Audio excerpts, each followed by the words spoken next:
Kule jupun di Fibro, kejumutip namta ka result kabadai hapo ka West Jaintia Hill District TSC District Selection Committee jong ka West Jaintia Hill District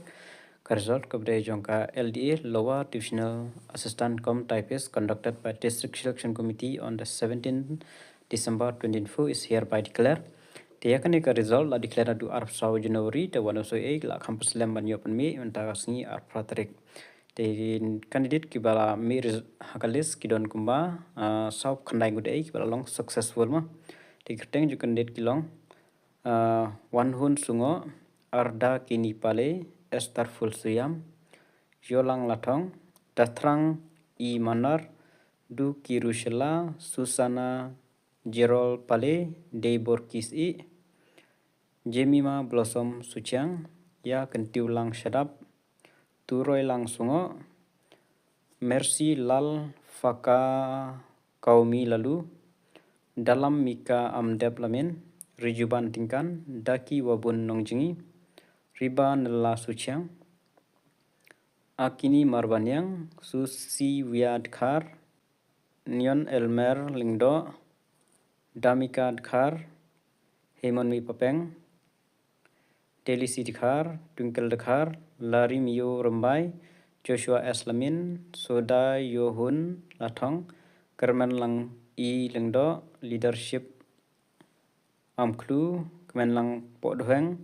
Francis Pawa Erlibon Lengdo Nonglaj Sauni Mantri Poleng Monica Andrea Khongla Yowan Pika Taryang Diogenes Dekhar Sanki War Nongbri Ribamon Shadingdo Heimon Mitre Pasi Konfix Latong Jasper Lee Shadab Yo Hi Paswet Arme Daemi Kempat Sabrina Lamare Vishal K. Nonggenre Spero Meliora Budon Herbert Rain Bare Ram Bare Confirm Motsun But Sophia Waiche Barok Gilong Sob Ngut and there were no candidate for the post of sportsperson from the Kasi Jaintia and Garo category.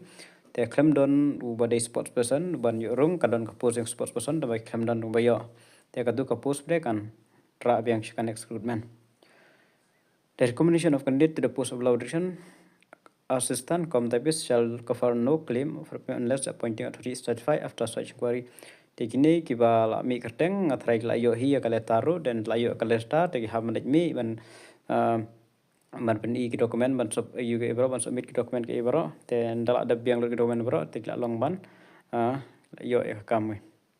te tangkan ni ki jum tip ha video kene krizon khleshun